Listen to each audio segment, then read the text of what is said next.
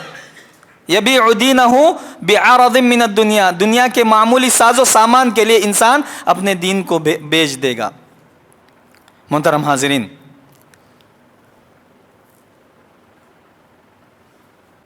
امام حرم مدنی علی الحذیفی، فضیلۃ الشیخ علی الحذیفی حفظہ اللہ فرماتے ہیں کہ فتنے اور آزمائش دو قسم کے ہیں، ایک خاص فتنہ اور ایک عام فتنہ. امام حرم المدنی فرماتے ہیں کہ دو قسم کے فتنے ہیں، ایک عام فتنہ اور ایک خاص فتنہ. خاص فتنہ وہ ہوتا ہے جو ایک فرد، ایک انسان کو لاحق ہوتا ہے، ایک انسان کی زندگی میں نازل ہوتا ہے، جیسے اس کے اہل و عیال کا فتنہ، اولاد کا فتنہ، مال کا فتنہ. یہی مطلب ہے جس کو اللہ رب العالمین نے قرآن مجید میں فرمایا وَاعْلَمُوا انما اموالکم و اولادکم فتنہ، تمہارا مال اور تمہاری اولاد تمہارے لیے فتنہ ہے. یہ فتنہ ایک خاص فتنہ ہے، یہ آزمائش ایک خاص آزمائش ہے جو ایک انسان کے لیے لائق ہوتی ہے، ایک انسان کے اوپر نازل ہوتی ہے. دوسرا فتنہ ایک عام فتنہ جو ایک امت کے لیے، ایک مجتمع کے لیے، ایک جماعت کے لیے لائق ہوتی ہے، ایک عام فتنہ ہوتا ہے. اگر ہم صحیح بخاری و مسلم کی حدیث کو دیکھیں گے تو اللہ کے نبی صلی اللہ علیہ وسلم نے ایسا فتنہ جو ایک خاص فتنہ ہوتا ہے، امام حرم المدنی کے روح سے جو خاص فتنہ جو ہوتا ہے ایک انسان کے اوپر جو نازل ہوتا ہے، اس کا علاج اور اس کو دور کرنے کے اسباب کیا بیان کیے ہیں. بخاری اور مسلم کی حدیث کی طرف رجوع کریں گے تو اللہ کے نبی صلی اللہ علیہ وسلم نے فرمایا، صحیح حدیث ہے، حذیفہ رضی اللہ عنہ بیان فرماتے ہیں کہ ہم ایک مرتبہ عمر رضی اللہ عنہ کے پاس بیٹھے ہوئے تھے. عمر رضی اللہ عنہ نے کہا، تم میں سے وہ کون انسان ہے جو اللہ کے نبی صلی اللہ علیہ وسلم کی حدیث کو یاد کیا ہوا ہے، اللہ کے نبی صلی اللہ علیہ وسلم کی حدیث کو جانتا ہے جو فتنے کے تعلق سے ہیں. فتنے کے تعلق سے اللہ کے نبی صلی اللہ علیہ وسلم نے جو حدیث بتائی ہے کون یاد کیا ہے؟ حذیفہ رضی اللہ عنہ نے کہا کہ انا، کہ میں اس حدیث کو جانتا ہوں، میں اس حدیث کو جانتا ہوں. تو حذیفہ رضی اللہ عنہ نے بیان کیا کہ اللہ کے نبی صلی اللہ علیہ وسلم نے فرمایا کہ جب فتنے آئیں تو تم اس فتنے کو دور کرنے کے لیے نماز پڑھو. فتنہ دور ہوگا، آزمائش دور ہوگی نماز کے ذریعے سے. بخاری اور مسلم کی روایت ہے، نماز کے ذریعے سے، روزے کے ذریعے سے. اور اسی طرح اس حدیث میں بیان کیا گیا الامر بالمعروف والنہی عن المنکر، دعوت کا کام کرنے سے. دعوت کا کام کرنے سے 3-4 چیزیں اس حدیث میں بیان کی گئی جو بہت ہی مشہور اور بہت ہی معروف اور ایسی باتیں ہیں جو بارہا ہر ہمیشہ ہم لوگ سنتے ہیں. اگر میں کھل کر بتاؤں آپ لوگوں کے سامنے کہ اگر یہ چیزیں اگر میں آپ کے سامنے بتاؤں تو ہر انسان یہ سمجھے گا کہ یہ تو ایسا ٹاپک ہے، یہ تو ایسا موضوع ہے جو ہم بارہا سنتے ہیں. کوئی ایسا موضوع بتاؤ، کوئی ایسی بات بتاؤ، کوئی ایسا نکتہ بتاؤ جو ہم لوگوں نے کبھی سنا نہیں ہے. یہ آج ہماری سوچ بنی ہوئی ہے. آج ہم میں کے بعض معاشرے میں نوجوان ہو یا ہر آدمی ہو، بعض لوگوں کا یہ ذہن بنا ہوا ہے کہ کوئی بھی خطیب آئے، کوئی بھی مقرر آئے تو ہم لوگوں کے سامنے ایسی باتیں بیان کرے جو کبھی ہم لوگوں نے سنا نہیں ہے. جو بارہ ہم بات سنتے ہیں وہ تو سنتے ہیں، وہ سننے کے لیے ہے لیکن عمل کرنے کے لیے نہیں ہے ہمارے پاس. یہ جو حدیث میں بیان کیا گیا کہ فتنہ جو دور ہوگا، بلائیں جو ہم سے دور ہوگی وہ نماز کے ذریعے سے دور ہوگی. یہ تو ہم نہ معلوم ہے مولوی صاحب، یہ ہم جانتے ہیں نماز کے ذریعے سے دور ہوگا. نماز پڑھنا تو ہم جانتے ہیں، لیکن ہم لوگ نمازیں پڑھتے ہیں لیکن ہمارے درمیان میں فتنے موجود ہیں، ہمارے درمیان میں آزمائشیں موجود ہیں، ہمارے درمیان ہم جماعت کے درمیان اختلافات موجود ہیں. لیکن کیوں یہ چیزیں دور نہیں ہوتی ہیں جبکہ ہمارا دعویٰ یہ ہے کہ ہم نماز پڑھنے والے ہیں؟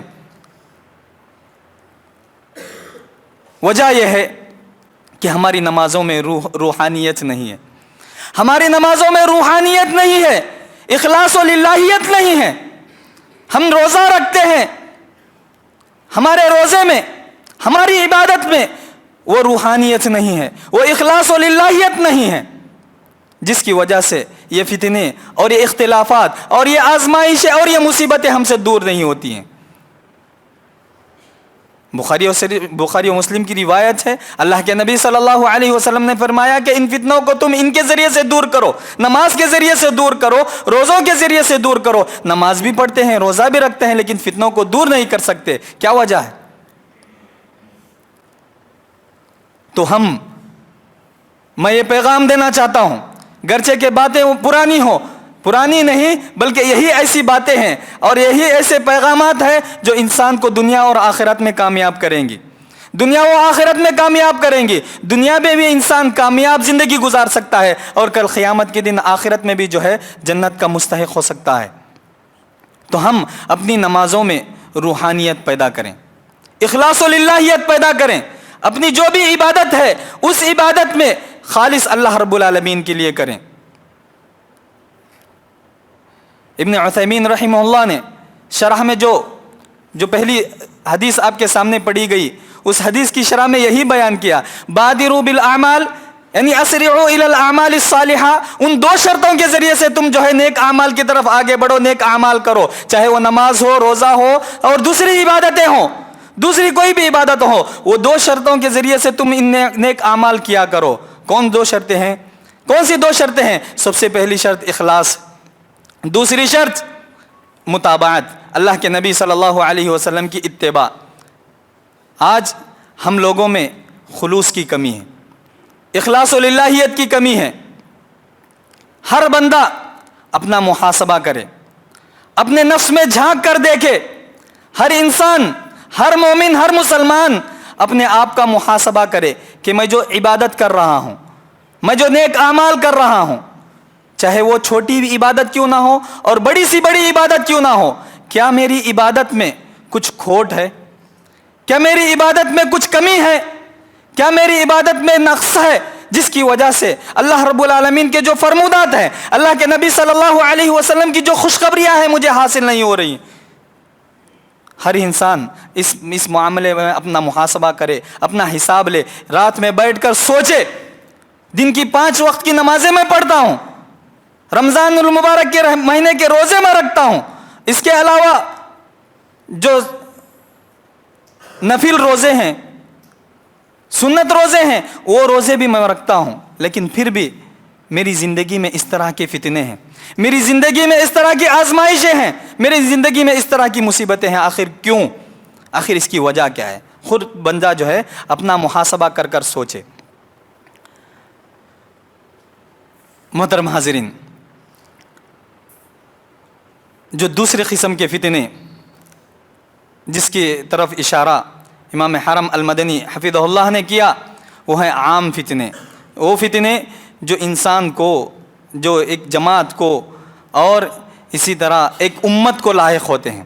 آج ہم امت مسلمہ پر غور کریں گے، آج معاشرے پر غور کریں گے تو بہت قسم کے فتنے جو ہے ہمارے درمیان موجود ہیں. میں مختصر طور پر آپ کے سامنے بتاؤں.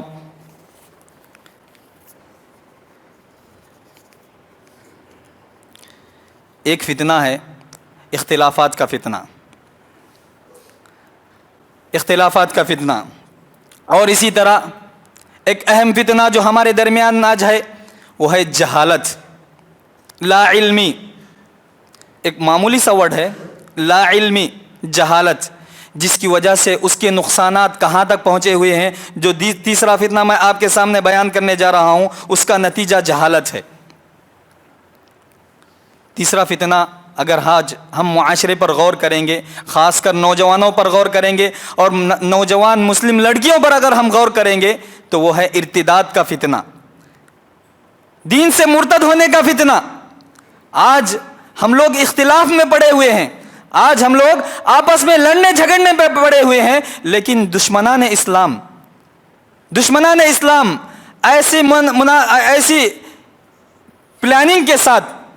پلاننگ کے ساتھ مسلم نوجوانوں کو, خاص کر مسلم لڑکیوں کو دین سے پھیر رہی ہیں, دین سے دور کر رہی ہیں, یہاں تک کہ مسلم لڑکیاں جو ہے مرتد ہو رہی ہیں, اپنے دین سے پھر رہی ہیں. یہ ہے تیسرا فتنہ. اور اسی طرح حدیث کی شرح میں نے جو آپ کے سامنے بتایا وہ ہے شبہات اور شہوات کا فتنہ. یہ ایسے فتنے ہیں جو صرف ایک فرد کو لائق نہیں ہوتے ہیں, ایک انسان کو, اکیلے انسان کو لائق نہیں ہوتے ہیں, بلکہ یہ فتنہ عام فتنہ ہوتا ہے جو جماعت, جمعیت اور مسلم معاشرہ, محلہ, گاؤں اور پورے امت مسلمہ کو لائق ہوتی ہیں. تب اگر ایسا معاملہ ہو تو ہمیں کیا کرنا چاہیے؟ ایسے فتنے کے وقت, ایسے آزمائش کے وقت ہم سب لوگوں کا کیا فرض بنتا ہے, ہم امت مسلمہ کا کیا فرض بنتا ہے؟ ایک فرد صرف اپنے لیے نہ سوچے, ایک خاص فتنہ جو ہوتا ہے اس کو دور کرنے کے لیے چند اللہ کے نبی صلی اللہ علیہ وسلم نے چند چیزیں جو بتائی وہ حدیث میں نے آپ کے سامنے بیان کی. لیکن جو فتنے عام فتنے ہیں, ساری امت کو لاحق ہو رہے ہیں, ایگزامپلس کے حساب سے میں نے آپ کے سامنے چند مثالیں رکھی, بس بہت سارے فتنے ہیں, 2-4 فتنے میں نے آپ کے سامنے جو ہے نا بیان کیے. لیکن آج اس وقت ہمارا کیا فرض بنتا ہے؟ آج ہمارا کیا فرض بنتا ہے؟ ہمیں کیا کرنا چاہیے؟ سب سے پہلی چیز ہم لوگوں کے لیے ضروری یہ ہے کہ اپنے دل میں اللہ رب العالمین کا ڈر پیدا کریں. ہر بندہ اللہ رب العالمین سے ڈرے, چاہے ایک عام مسلمان ہو, چاہے وہ بہت بڑا عالم کیوں نہ ہو, ایک امیر کیوں نہ ہو, جماعت کا, جمعیت کا اور سارے لوگوں کا امیر کیوں نہ ہو, ولی کیوں نہ ہو, ایک عام مسلمان جس کو کوئی جانتا نہیں ہے, جس کو کوئی جاننے والا نہیں ہے, ایسا انسان کیوں نہ ہو, ہر آدمی اپنے دل میں اللہ رب العالمین کا ڈر پیدا کرے. جس بندے کے اندر اللہ رب العالمین کا خوف, اللہ رب العالمین کے سامنے کھڑے ہو کر جواب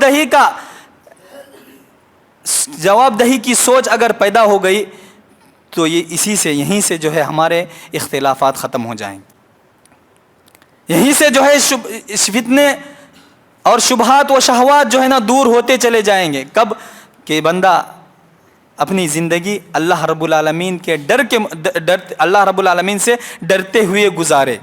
سب سے پہلے چیز اللہ رب العالمین کا ڈر پیدا کریں, اپنے دل میں اللہ رب العالمین کا ڈر پیدا کریں.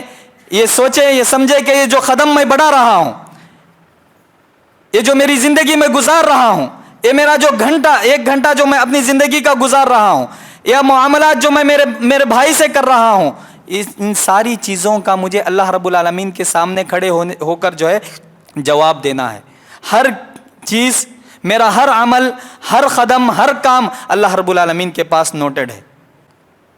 میں کس کے لیے کر رہا ہوں, کیوں کر رہا ہوں, میرا مقصد کیا ہے, میری نیت کیا ہے. یہ آدمی سوچے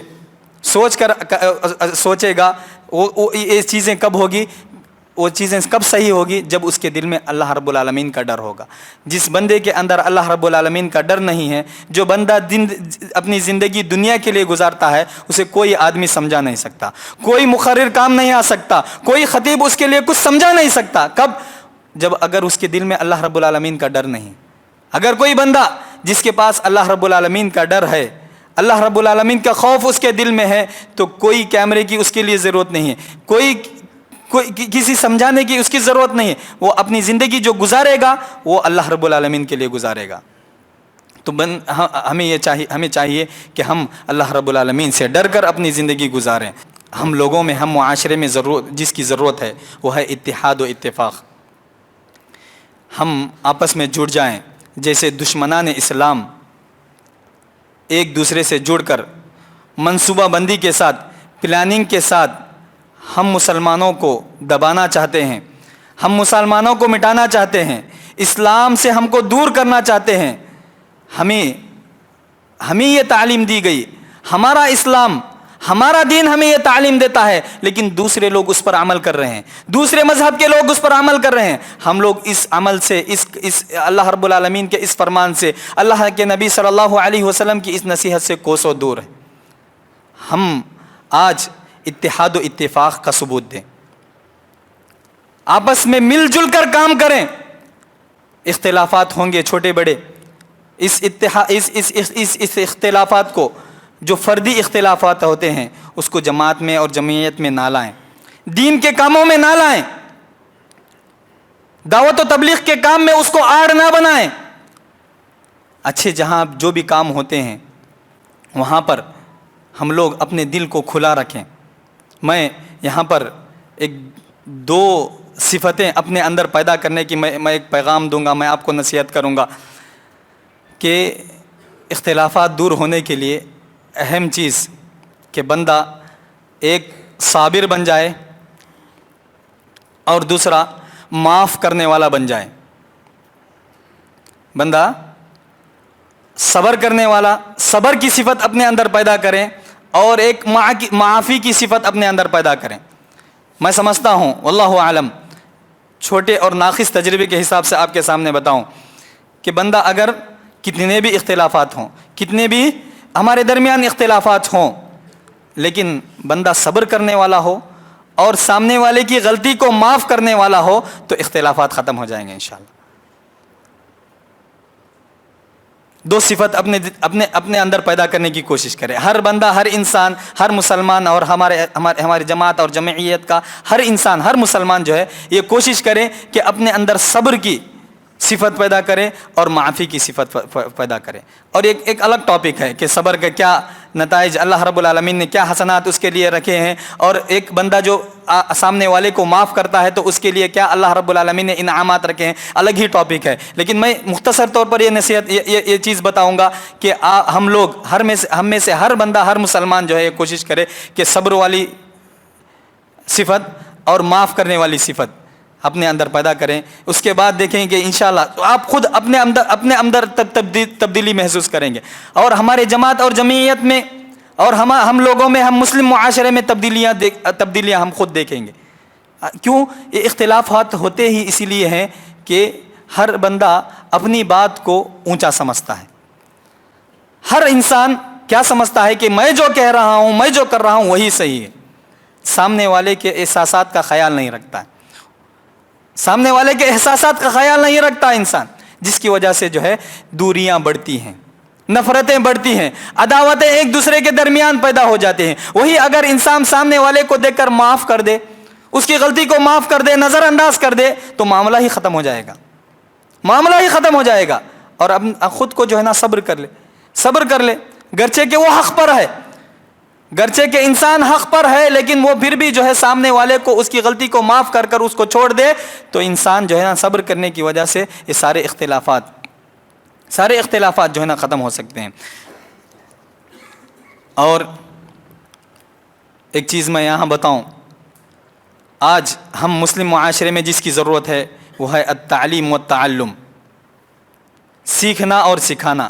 علم کی ضرورت ہے، علم کی بہت ضرورت ہے. ہم دیکھیں گے اگر ہم میں سے بعض لوگ یہ دعویٰ بھی کریں گے کہ ہمارے پاس بہت سارے ادارے ہیں، بہت سارے مدرسے ہیں، بہت سارے اسکولز اور کالجز ہیں. ادارے، مدرسے، اسکولز اور کالجز بنانے سے مسائل حل نہیں ہوں گے. میں اس کا اعتراض نہیں کر رہا ہوں کہ بنانا نہیں ہے، بلکہ بہت اشد ضرورت ہے، بنانے کی ضرورت ہے. مدارس بنائیں، مدارس کھولیں، کالجز اور اسکولز کھولیں جو جس میں جو ہے دینی تعلیم ہو، اسلام کی تعلیم دی جائے. لیکن وہاں پر بھی ضرورت کس بات کی ہے؟ اخلاص و للہیت کی. اخلاص و للہیت کی ضرورت ہے. تعلیم جو دینے والا ہے، مینجمنٹ جو ہے، مدرس جو ہے، اور پڑھنے والے اور پیرنٹ جو ہے، سب کے اندر اخلاص ہونا چاہیے. اگر اخلاص کی کمی ہو تو جیسے ہم کہتے ہیں کہ گاڑی پٹری پر چلے گی لیکن اس کا جو حاصل، جس کا جو مغز اور جو مقصد جس کی وجہ سے ہم حاصل کرتے ہیں وہ حاصل نہیں ہوگا. تو تعلیم و تعلم اشد ضرورت ہے آج ہم مسلم معاشرے میں، اور خاص کر نساء لیڈیز اور عورتوں کے تعلق سے. میں ناقص تجربے سے یہاں ایک چیز اپنی ایک گزارش رکھوں گا کہ جو مساجد ہیں، مساجد میں دروس کا اہتمام کیا جائے. مساجد میں مدارس ہیں، مکاتب ہیں، اسکول اور کالجز ہیں الحمدللہ، لیکن ساتھ ہی ساتھ مساجد، مدرسہ جو ہے، مسجد جو ہے نا، ایک پہلا مدرسہ ہونا چاہیے. اس میں دروس کا اہتمام کیا جائے مستقل طور پر. ایسا نہیں کہ ہفتہ واری یا ہفتے میں ایک مرتبہ درس، یہ تو الحمدللہ یہ تو ہوتے آ رہے ہیں ہمارے مساجد میں، لیکن یہ اہتمام کیا جائے کہ ہر دن کچھ نہ کچھ درس ہو. نوجوانوں کی ٹیم تیار کی جائے، نوجوانوں کو جمع کیا جائے، ان کو حق کی تعلیم دی جائے، ایمان کیا ہے، عقیدہ کیا ہے، ان کو بتایا جائے. ایک نوجوان، بہت افسوس ہوتا ہے ناقص تجربے کے حساب سے، ایک مسجد ہے، مسجد کے بغل میں ایک دکان ہے، مسجد کے بغل میں ایک دکان ہے، دکان مسلمان کی دکان ہے، دکان میں بیٹھنے والا ایک مسلمان ہے. ایک مرتبہ میں نے اس سے پوچھا سورہ فاتحہ کا ٹرانسلیشن، اس کا ترجمہ. وہ سورہ فاتحہ نہیں پڑھ سکا. کون؟ جو مسجد کے بغل، جس کی دکان مسجد کے بغل ہے. کتنے افسوس کی بات ہے، کتنے افسوس کی بات ہے کہ آج ہم لوگوں میں تعلم اور علم کی کمی ہے. یہاں ذمہ داری مساجد کے ذمہ داروں کی ہے. مساجد جو مدرسہ چلانے والے ہیں، مکاتب چلانے والے ہیں الحمدللہ، لیکن مسجدوں میں ہم اگر اللہ کے نبی صلی اللہ علیہ وسلم کا دور، اسلاف صحابہ کرام اور اسلاف رضی اللہ علیہم اجمعین کا دور، اور آج کا دور بھی اگر ہم دیکھیں گے، اس کی طرف رجوع کریں گے، تو جتنے بھی کام ہوتے تھے، جتنی بھی ترقی ہوتی تھی، سب مساجد کے ذریعے سے ہوتی تھی. کیوں؟ کیونکہ اس میں دروس کا اہتمام ہوا کرتا تھا. آج بھی ہم سعودی عرب چلے جائیں گے تو کتنی بڑی بڑی یونیورسٹیاں ہیں. جامعہ اسلامیہ جو خاص طور پر خارجیوں کے لیے بنایا گیا ہے، سعودیوں کے لیے نہیں، خارجیوں کے لیے بنایا ہے، دوسرے دولہ کے لوگوں کے لیے بنایا گیا ہے. تقریباً 30 سے 35 ہزار طلبہ اس میں پڑھتے ہیں، 30 سے 35 ہزار طلبہ اس میں علم حاصل کرتے ہیں. لیکن پھر بھی اگر ہم دیکھیں گے تو مختلف جگہ پر مسجد نبوی میں جو ہے نا دروس ہوتے ہیں، مختلف حلقات ہوتے ہیں. یہاں تفسیر کا حلقہ، یہاں حدیث کا حلقہ، وہاں پر جو حفظ کا حلقہ، مختلف قسم کے حلقات ہوتے ہیں. کہیں پر جو ہے نا فقہ کا درس ہو رہا ہے، کہیں پر جو ہے نا لوگوں کو سیرت کا درس دیا جا رہا ہے. یہ دروس جو مساجد میں ہوتے ہیں، اس کا اہتمام اور اس کی برکتیں الگ ہوتی ہیں. کیونکہ بندہ جب مسجد میں بیٹھتا ہے تو وہاں پر ہم حدیث مشہور ہے، ہم سنتے آتے بہت مرتبہ سنے ہوں گے کہ جو بندہ مسجد میں بیٹھ کر، اللہ کے کسی گھر میں بیٹھ کر اللہ کی کتاب و سنت کی تعلیم حاصل کرتا ہے تو اس کے اوپر اللہ رب العالمین کی رحمت نازل ہوتی ہے. اللہ رب العالمین کی رحمت نازل ہوتی ہے، فرشتے اس کو گھیر لیتے ہیں، اللہ رب العالمین کے فرشتے اس کو گھیر لیتے ہیں، اور اسی طرح اس بندے کا ذکر اللہ رب العالمین وہاں مقرب فرشتوں میں کرتا ہے. تو یہ ایک عجیب قسم کی برکت، ایک عجیب قسم کی جو ہے روحانیت اس میں پیدا ہوتی ہے. وہاں کہاں؟ جو ان دروس میں جو مساجد میں ہوا کرتے ہیں. تو ہم یہ کوشش کریں، مینجمنٹ، ذمہ دار اور سارے لوگ مل کر، سارے مصلیان مل کر یہ کوشش کریں کہ مسجد میں روزانہ ایک درس ہو. درس کا مطلب میرا یعنی میں عام طور پر اور کھلے الفاظ میں یہاں بتا رہا ہوں کہ درس کا مطلب یہ نہیں کہ صبح اور شام کے دروس جو ہوتے ہیں 2-4 منٹ 5 منٹ نہیں، مستقل جو ہے نا ایک ایسا درس ہو، ایک ایسی کلاس ہو جس میں نوجوانوں کو جوڑا جائے، جس میں بچوں کو جوڑا جائے. ان دروس کے ذریعے سے ان کو دعوت و تبلیغ کی کام کیسے کرنا ہے. ہم مسلم معاشرے میں یہ جو برائیاں پھیلے ہوئی ہیں, یہ جو فتنے پھیلے ہوئے ہیں, یہ جو ارتداد کا فتنہ پھیلا ہوا ہے, اس کو کیسے ہم کو دور کرنا ہے, اس کو سکھایا جائے, اس کی تعلیم دی جائے. اس کے لیے جو مستقل علماء کو رکھیں. آج ہم لوگوں میں اگر میں بغیر جھجک یہ کہوں تو نہ ہمارے پاس علماء کی کمی ہے, نہ ہمارے پاس روپے پیسوں کی کمی ہے. الحمدللہ بہت سے اچھے مالدار ہم جماعت اور جمعیت میں ہیں, اور بہت سارے علماء کرام ہمارے پاس موجود ہیں. لیکن ضرورت کس بات کی ہے؟ اتحاد و اتفاق کے ساتھ جد و جہد کرنے کی ضرورت ہے. اتحاد و اتفاق کے ساتھ جد و جہد کرنے, عمل کرنے اور کام کرنے کی ضرورت ہے. تو ہم لوگ کوشش یہ کریں کہ ہمارے اختلافات کو دور کرتے ہوئے تعلیم کو کیسے عام کریں, کیسے لوگوں کو جوڑیں, اس کی کوشش کریں. اور اسی طرح اہل علم سے جڑنا, علم والوں سے, علماء سے جڑنا, یہ اہم ضرورت ہے, آج کی اہم ضرورت ہے. کیونکہ فتنوں میں جہاں بہت سارے فتنے ہیں, ایک فتنہ ایسا بھی ہے بہت سارے نوجوان علماء کو نہیں مانتے. انٹرنیٹ, یوٹیوب اور فیس بک, ان چیزوں سے علم حاصل کرتے ہیں. نتیجہ یہ ہوتا ہے کہ وہ صحیح ٹریک پر آنے کے بجائے جو ہے نا بہک جاتے ہیں, گمراہ ہو جاتے ہیں. نہیں, علم علماء سے حاصل کریں, علم ان لوگوں سے حاصل کریں جنہوں نے کتاب و سنت کی تعلیم حاصل کی ہے. ایسے نہیں کہ انٹرنیٹ میں جو بھی دیکھ لیے وہ صحیح ہو گیا. آج انٹرنیٹ میں اچھی چیزیں بھی بھری ہوئی ہیں, بری چیز بھی بھری ہوئی ہے. یوٹیوب پر ایسے بھی لوگ موجود ہیں جو صحیح راستے کی طرف آپ کی رہنمائی کرتے ہیں, لیکن ایسے بھی لوگ موجود ہیں جو صحیح راستے کو دکھا کر دوسرے راستے پر جو غلط اور شیطانی راستہ ہے اس پر آپ کو چلائیں گے. ایسے لوگ بھی موجود ہیں. دونوں میں فرق وہی انسان کر سکتا ہے جو کتاب و سنت کا اس کے پاس علم ہے. جس کے پاس کتاب و سنت کا علم نہیں ہے وہ دونوں میں تفریق نہیں کر سکتا. اسی لیے ضرورت اس بات کی ہے کہ ہم علم حاصل کریں, علماء سے حاصل کریں. اور آخر چیز میں بتا کر اپنی بات کو ختم کروں انشاءاللہ, کہ اپنا جو امیر ہوتا ہے, جو بڑا ہوتا ہے, جو ولی ہوتا ہے, اس کی اطاعت کریں. اتحاد و اتفاق کے لیے بہت اہم نقطہ ہے, بہت اہم نقطہ, بہت بڑا پوائنٹ یہ ہے کہ اپنا جو امیر ہوتا ہے, جو بڑا ہوتا ہے, جو ولی ہوتا ہے, اس کی اطاعت کریں. اللہ کے نبی صلی اللہ علیہ وسلم نے فرمایا, من اطاعنی اطاع اللہ, من اطاعنی اطاع اللہ, ومن عصانی عصى اللہ.